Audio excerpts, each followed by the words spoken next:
ओम श्री परमात्मा नमः। श्रीमद् भगवद गीता द्वितीय अध्याय श्लोक संख्या 48। योगस्थः कुरु कर्माणि संगतक्तः धनंजय सिद्ध सिद्ध समभूतः समतम योग उच्यते। हे धनंजय, तुम्हें आसक्ति त्याग करी सिद्धि असिद्धि सम होई योगस्थ होई कर्म कर, कारण समता को ही योग कहा जाए। व्याख्या। संग त्यक्ता कौनसी कर्मरे कर्म फल स्थान काल घटना परिस्थिति अंतकरण बहिकरण आदि प्राकृत वस्तुरे तुमर आसक्ति न हेले तुमे निर्लिप्त होई कर्म करिपारिबो। जदि तुमे कर्म बा फल कौनसीटिरे जड़ित हेबो तेबे निर्लिप्त हेबो किपरि? निर्लिप्त न हेले सही कर्म मुक्तिदायक हेबो किपरि? सिद्ध सिद्ध समभूत आसक्ति त्यागर परिणाम कौन? सिद्धि और असिद्धि समभाव हेबा ही आसक्ति त्यागर परिणाम। कर्म पूर्ण हेबा बा अपूर्ण रहिबा सांसारिक दृष्टि ताहार फल अनुकूल बा प्रतिकूल हेबा, से कर्म कले आदर निरादर और प्रशंसा निंदा मिलिबा, अंतकरण शुद्ध हेबा अथवा न हेबा, प्रवृत्ति जेते सिद्धि और असिद्धि अछि सेथिरे सम रहिबा उचित।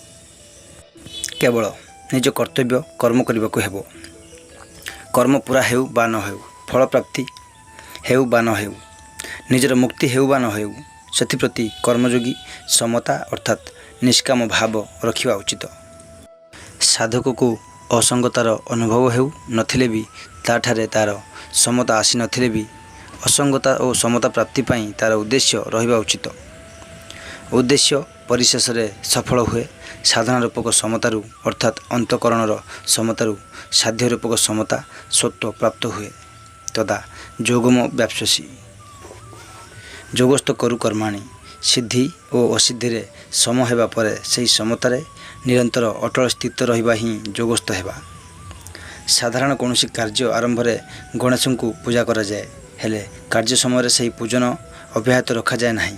किंतु एक कथा सेहीपरि नुहे जे ए कथा को कही एमिति न बुझंतु जे आरंभ रे मु थरे सिद्धि असिद्धि सम होइगली आउ एबे सही समता को अनुक्षण साथी रे रखिबार आवश्यकता नाही। एबे रागद्वेष कले चलिबो। तेणु भगवान कहिसंती समतार सर्वदा स्थित होई कर्तव्य कर्म करिबा उचित। समतम योग उच्यते। समता ही योग अर्थात समता हेउची परमात्मा का स्वरूप। सही समता अंतकरण रे निरंतर रहिबा उचित। आगामी पंचम अध्याय रे 29 श्लोक रे भगवान कहिबे, जहाँक मन समतारे स्थित हो जाइछि सेमाने जीवित अवस्था ही संसार को जय करिछंती। कारण ब्रह्म हेउछि निर्दोष ओ सम, तेणु सेमाने ब्रह्मरे स्थित होइछंती। समतार नाम जोग। यह है जोगर परिभाषा। यही कथा मध्य आगामी 6 अध्यायर 23 श्लोक रे कहिबे, जेउथिरे दुख संयोगर वियोग हुए तार नाम जोग। वस्तुत ए दुईटी जाक परिभाषा एक। जादू कुंडेई हेले सुख मिले और जलापोड़ा कले दुख मिले, किंतु रोग होइतिबारु जेपरि दुईटी जाक सुख स्वरूप, ठीक सेहीपरि संसार संबंध हेउथुबा सुख और दुख दुईटी जाक वस्तु दुख स्वरूप। एभଳି संसार संबंध विच्छेदर नाम ही दुख संयोगर वियोग। सुतराम दुख संयोगर वियोग अर्थात सुख दुखर रहित हेबा कथा कुआ जाउथुवा बा सिद्धि असिद्धि अर्थात सुख दुखरे सम हेबा कथा कुआ जाउ। दुईटी जाक एक कथा। एही श्लोकर अभिप्राय हेउची स्थूल सूक्ष्म और कारण शरीर रे घटित समस्त क्रिया केवल सेवा रूपे संसार पाई ही करिबा उचित, निज पाई नुहे। एपरि कले जाई समता आसीबो। बुद्धि और समता संबंधी विशेष कथन। बुद्धि दुई प्रकार, अव्यवसायित्मिका और व्यवसायित्मिका। जो सांसारिक सुख भोग आराम मान बड़ीमा इत्यादि प्राप्त करिवार लक्ष्य थाए ताहा अव्यवसायित्मिका बुद्धि। जो समता प्राप्ति और निज कल्याणर प्राप्तिर लक्ष्य थाए ताहा व्यवसायित्मिका बुद्धि। अव्यवसायित्मिका बुद्धि एक होता है, जार बुद्धि अव्यवसायित्मिका से निजे अव्यवसायी अव्यवसित बुद्धय व्यासायीनाम, तथा से सांसारी जार बुद्धि व्यवसायित्मिका से निजे व्यवसायी व्यवसित ही सह तथा से साधक। समता दुई प्रकार, ସାଧନା ରୂପକ ସମତା ଓ ସାଧ୍ୟ ରୂପକ ସମତା। ସାଧନା ରୂପକ ସମତା ଅନ୍ତଃକରଣର ଓ ସାଧ୍ୟ ରୂପକ ସମତା ପରମାତ୍ମା ତତ୍ତ୍ୱର। ସିଦ୍ଧି ଅସିଦ୍ଧିରେ ଓ ଅନୁକୂଳତା ପ୍ରତିକୂଳତା ପ୍ରବୃତ୍ତିରେ ସମ ରହିବା ଅର୍ଥାତ୍ ଅନ୍ତଃକରଣରେ ରାଗ ଦୋଷ ନ ହେବା ସାଧନା ରୂପକ ସମତା ଅଟେ। ଗୀତାରେ ଏହାର ବର୍ଣ୍ଣନା ବହୁବାର ହୋଇଛି। ଏହି ସାଧନା ରୂପକ ସମତାରୁ ଯେଉଁ ସ୍ୱତଃସିଦ୍ଧ ସମତା ପ୍ରାପ୍ତ ହୁଏ ତାହା ସାଧ୍ୟ ରୂପକ ସମତା ଅଟେ। ଏହାର ବର୍ଣ୍ଣନା ଚଳିତ ଅଧ୍ୟାୟର 53 ଶ୍ଲୋକରେ ତଦା ଯୋଗ ମବାପ୍ସ୍ୟସି ପଦରେ କୁହାଯାଇଛି। ଏବେ ଏହି ଚାରୋଟି ଭେଦକୁ ନିମ୍ନ ପ୍ରକାରରେ ବୁଝନ୍ତୁ। ଜଣେ ସଂସାରୀ, ଅନ୍ୟ ଜଣେ ସାଧକ, ଗୋଟିଏ ସାଧନ, ଅପରଟି ସାଧ୍ୟ। କେବଳ ଭୋଗ ଉପଭୋଗ କରିବା ଓ ସଂଗ୍ରହ କରିବା ଯାହାର ଉଦ୍ଦେଶ୍ୟ ସେ ସଂସାରୀ। ତାହାର ଏକ ବ୍ୟବସାୟିକ ବୁଦ୍ଧି ହୁଏ ନାହିଁ, ବରଂ କାମନା ରୂପୀ ଶାଖାଯୁକ୍ତ ଅନନ୍ତ ବୁଦ୍ଧି ହୁଏ।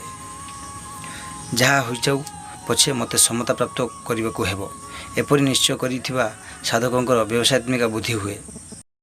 ବ୍ୟବହାରିକ କ୍ଷେତ୍ରରେ ଏପରି ସାଧକଙ୍କ ସମ୍ମୁଖକୁ ସିଦ୍ଧି ଅସିଦ୍ଧି, ଲାଭ ହାନି, ଅନୁକୂଳ ପ୍ରତିକୂଳ ପରିସ୍ଥିତି ଇତ୍ୟାଦି ଆସିଲେ ମଧ୍ୟ ସେ ସେଥିରେ ସମ ରହନ୍ତି, ରାଗ ଉଦ୍ଦେଶ୍ୟ କରନ୍ତି ନାହିଁ। ଏହି ସାଧନା ରୂପକ ସମତା ଦ୍ୱାରା ସେ ସଂସାରକୁ ଊର୍ଦ୍ଧ୍ୱକୁ ଉଠିଯାଆନ୍ତି। ଇହେବ ତୈଜିତଃ ସ୍ୱର୍ଗୋ ଯେଷାଂ ସୌମ୍ୟ ସ୍ଥିତଂ ମନଃ ର ପୂର୍ବାର୍ଦ୍ଧ ସାଧନା ରୂପକ ସମତା ଦ୍ୱାରା ସ୍ୱତଃସିଦ୍ଧ ସମରୂପ ପରମାତ୍ମାଙ୍କ ପ୍ରାପ୍ତି ହୋଇଯାଏ। ନିର୍ଦୋଷହଂ ହି ସମହଂ ବ୍ରହ୍ମ ତସ୍ମାତ୍ ବ୍ରହ୍ମଣି ତେ ସ୍ଥିତାଃ ର ଉତ୍ତରାର୍ଦ୍ଧ ପରିଶିଷ୍ଟ ଭାବ। ପାତଞ୍ଜଳ ଯୋଗ ଦର୍ଶନରେ ଚିତ୍ତ ବୃତ୍ତି ନିରୋଧ ରୂପକ ସାଧନାକୁ ଯୋଗ କୁହାଯାଇଛି। ଯୋଗ ଚିତ୍ତ ବୃତ୍ତି ନିରୋଧ। ଏହି ଯୋଗର ପରିଣାମ ସ୍ୱରୂପ ଦୃଷ୍ଟାର ସ୍ୱରୂପରେ ସ୍ଥିତି ହୋଇଯାଏ। ତଦା ଦୃଷ୍ଟ୍ୱା ସ୍ୱରୂପେ ବସ୍ଥାନମ୍। ଏହି ପ୍ରକାରେ ପାତଞ୍ଜଳ ଯୋଗ ଦର୍ଶନରେ କଥିତ ଯୋଗର ପରିଣାମକୁ ଗୀତା ଯୋଗ କହେ। ସମତ୍ୱମ୍ ଯୋଗ ଉଚ୍ୟତେ ତ୍ୱମ୍ ବିଦ୍ୟୁତ୍ ଦୁଃଖ ସଂଯୋଗ ବିୟୋଗମ୍ ଯୋଗ ସଙ୍ଗୀନ ତମ୍। ତାତ୍ପର୍ଯ୍ୟ ହେଲା, ଚିତ୍ତବୃତ୍ତିମାନଙ୍କର ସର୍ବଥା ସମ୍ବନ୍ଧ ବିଚ୍ଛେଦ ପୂର୍ବକ ସ୍ୱତଃସିଦ୍ଧ ସମରୂପ ଭାବେ ସ୍ୱାଭାବିକ ସ୍ଥିତିକୁ ଗୀତା ଯୋଗ ବୋଲି କହେ। ଏହି ଯୋଗ ଅର୍ଥାତ୍ ସମତାରେ ଥରେ ସ୍ଥିତ ହୋଇଗଲେ ଏଥିରୁ ଆଉ କେବେ ବିୟୋଗ ଅର୍ଥାତ୍ ବ୍ୟୁତ୍ଥାନ ହୁଏ ନାହିଁ। ଏଣୁ ଏହାକୁ ନିତ୍ୟ ଯୋଗ ମଧ୍ୟ କୁହାଯାଏ। ଚିତ୍ତବୃତ୍ତିମାନ ନିରୁଦ୍ଧ ହୋଇଗଲେ ତ ନିର୍ବିକଳ୍ପ ଅବସ୍ଥା ହୁଏ, କିନ୍ତୁ ସମତାରେ ସ୍ୱତଃସିଦ୍ଧ ସ୍ଥିତିର ଅନୁଭବ ହେଲେ ନିର୍ବିକଳ୍ପ ବୋଧ ସହଜାବସ୍ଥା ହୁଏ। ନିର୍ବିକଳ୍ପ ବୋଧ କୌଣସି ଅବସ୍ଥା ନୁହେଁ, ବରଂ ତଥା ସମସ୍ତ ଅବସ୍ଥାରୁ ଅତୀତ। ସେଗୁଡ଼ିକର ପ୍ରକାଶକ ଏବଂ ସମସ୍ତ ଯୋଗ ଓ ସାଧନାର ଫଳ ଅବସ୍ଥା ତ ପାତଞ୍ଜଳ ଯୋଗ ଦର୍ଶନର ଯୋଗ ଅପେକ୍ଷା ଅତ୍ୟନ୍ତ ବିଲକ୍ଷଣ। ଯାହାର ବୃତ୍ତି ମୂଢ଼ ନୁହେଁ କି କ୍ଷିପ୍ତ ନୁହେଁ, ବରଂ ବିକ୍ଷିପ୍ତ, ସେ ହିଁ ପାତଞ୍ଜଳି ଯୋଗ ଦର୍ଶନରେ ବର୍ଣ୍ଣିତ ଯୋଗର ଅଧିକାରୀ। ମାତ୍ର ଭଗବାନଙ୍କୁ ପାଇବାକୁ ଇଚ୍ଛା କରୁଥିବା ସବୁ ମନୁଷ୍ୟ ଗୀତୋକ୍ତ ଯୋଗର ଅଧିକାରୀ। କେବଳ ସେତିକି ନୁହେଁ, ଯେଉଁ ମନୁଷ୍ୟ ଭୋଗ ଓ ସଂଗ୍ରହକୁ ମହତ୍ତ୍ୱ ନ ଦେଇ କେବଳ ସେହି ଯୋଗକୁ ମହତ୍ତ୍ୱ ଦିଅନ୍ତି ଏବଂ ଏହାର ପ୍ରାପ୍ତି ପାଇଁ ଇଚ୍ଛା କରନ୍ତି, ସେହି ଯୋଗ ଜିଜ୍ଞାସୁ ମଧ୍ୟ ବେଦ ବର୍ଣ୍ଣିତ ସକାମ କର୍ମକୁ ଅତିକ୍ରମ କରିଯାଆନ୍ତି। ଜିଜ୍ଞାସୁରୂପୀ ଯୋଗସ୍ତ୍ର ଶବ୍ଦ ବ୍ରହ୍ମାତି ବର୍ତ୍ତତେ। ସମ୍ବନ୍ଧ 2900 ଶ୍ଲୋକଠାରୁ 4800 ଶ୍ଲୋକ ପର୍ଯ୍ୟନ୍ତ ଯେଉଁ ସମବୁଦ୍ଧିର ବର୍ଣ୍ଣନା ହୋଇଛି, ସେହି ସମବୁଦ୍ଧି ସକାମ କର୍ମ ଅପେକ୍ଷା ଶ୍ରେଷ୍ଠ ବୋଲି ଏହି ଶ୍ଲୋକରେ କହିଛନ୍ତି। ଦୂରେଣ ହ୍ୟବରମ୍ କର୍ମ ବୁଦ୍ଧି ଯୋଗ ଧନଞ୍ଜୟ ବୁଦ୍ଧୌ ଶରଣମନ୍ତିଚ୍ଛୋ କୃପାଣାମ୍ ଫଳ ହେତଭ। ଶ୍ଲୋକ ସଂଖ୍ୟା 39। ବୁଦ୍ଧି ଯୋଗ ସମତା ଅପେକ୍ଷା ସକାମ କର୍ମ ଅତ୍ୟନ୍ତ ନିକୃଷ୍ଟ। ତେଣୁ ହେ ଧନଞ୍ଜୟ, ତୁମେ ବୁଦ୍ଧିର ସମତାର ଆଶ୍ରୟ ନିଅ, କାରଣ ଫଳର ହେତୁ ହେଉଥିବା ମନୁଷ୍ୟ ଅତ୍ୟନ୍ତ ଦୀନ। ବ୍ୟାଖ୍ୟା। ଦୂରେଣ ହ୍ୟବରମ୍ କର୍ମ ବୁଦ୍ଧିଯୋଗାତ୍। ବୁଦ୍ଧିଯୋଗ ଅର୍ଥାତ୍ ସମତା ଅପେକ୍ଷା ସକାମ ଭାବରେ କର୍ମ କରିବା ଅତ୍ୟନ୍ତ ନିକୃଷ୍ଟ, କାରଣ କର୍ମ ଉତ୍ପନ୍ନ ହୁଏ ଓ ନଷ୍ଟ ହୋଇଯାଏ, ତଥା ସେହି କର୍ମଫଳର ମଧ୍ୟ ସଂଯୋଗ ଓ ବିୟୋଗ ହୁଏ। କିନ୍ତୁ ଯୋଗ ସମତା ନିତ୍ୟ, ତାହାର କେବେ ବିୟୋଗ ହୁଏ ନାହିଁ, ଏଥିରେ କୌଣସି ବିକୃତି ଆସେ ନାହିଁ। ତେଣୁ ସମତା ଅପେକ୍ଷା ସକାମ କର୍ମ ଅତ୍ୟନ୍ତ ନିକୃଷ୍ଟ। ସମସ୍ତ କର୍ମରେ ସମତା ହିଁ ଶ୍ରେଷ୍ଠ। ସମତା ବିନା ଜୀବାତ୍ମାମାନେ କର୍ମ କରୁଥିବାରୁ ସେମାନେ ତାହାର ପରିଣାମରେ ଜନ୍ମ ମରଣ ପାଉଛନ୍ତି ଓ ଦୁଃଖ ଭୋଗୁଛନ୍ତି। ସମତା ବିହୀନ କର୍ମରେ ଉଦ୍ଧାର କରିବାର ସାମର୍ଥ୍ୟ ନାହିଁ। ସମତା ହିଁ କର୍ମରେ ଶୃଙ୍ଖଳତା। କର୍ମରେ ସମତା ନ ଆସିଲେ ଶରୀରରେ ଅହଂଭାବ ଓ ମମତା ଆସିବ ଏବଂ ଅହଂଭାବ ଓ ମମତା ହେବା ହିଁ ପଶୁ ବୁଦ୍ଧି। ଭାଗବତରେ ରାଜା ପରୀକ୍ଷିତଙ୍କୁ ଶୁକଦେବ କହିଛନ୍ତି, ତ୍ୱମ୍ ତୁ ରାଜନ୍ ମରିଷ୍ୟତି ପଶୁ ବୁଦ୍ଧି ମିମାମ୍ ଜହି। ଅର୍ଥାତ୍ ହେ ରାଜନ୍, ତୁମେ ମୁଁ ମରିଯିବି,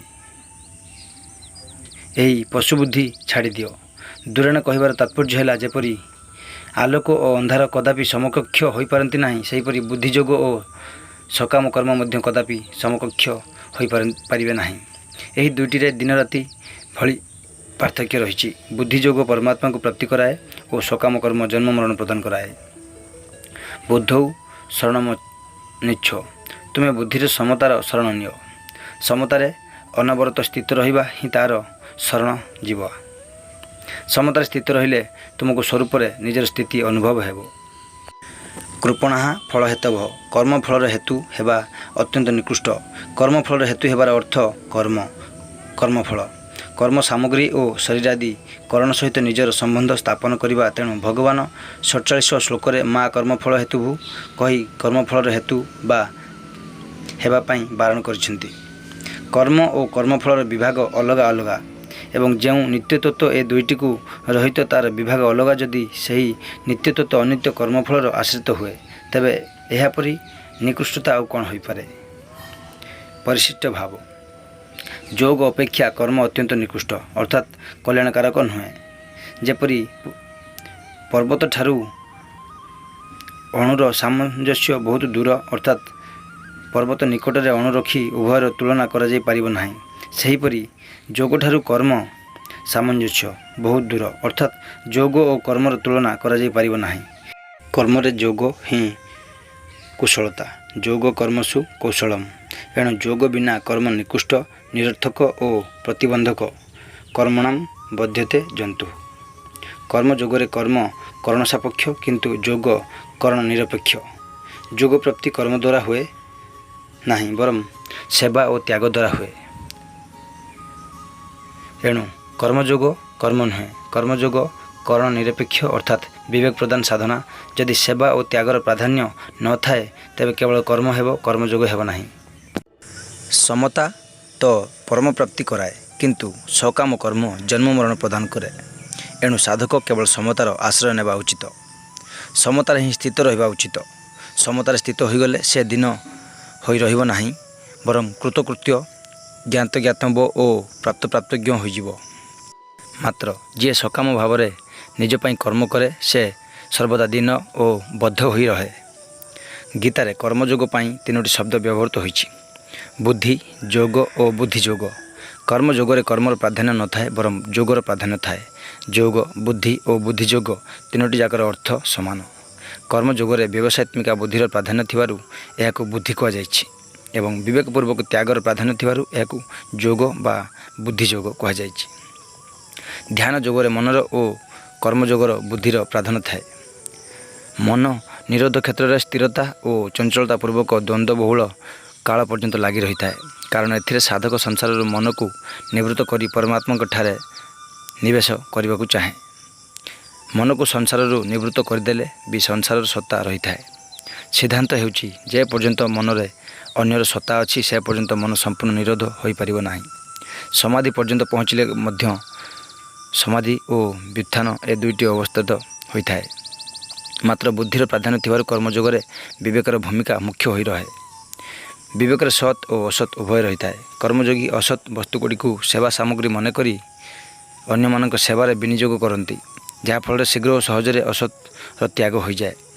ମନର ନିରୋଧ ନିରନ୍ତର ହୋଇପାରେ ନାହିଁ, ବରଂ ସମୟେ ସମୟେ ଓ ଏକାନ୍ତରେ ହୁଏ, କିନ୍ତୁ ବ୍ୟବସାୟିତ୍ମିକା ବୁଦ୍ଧି ଅର୍ଥାତ୍ ବୁଦ୍ଧିର ଏକ ନିଶ୍ଚୟ ନିରନ୍ତର ରହେ।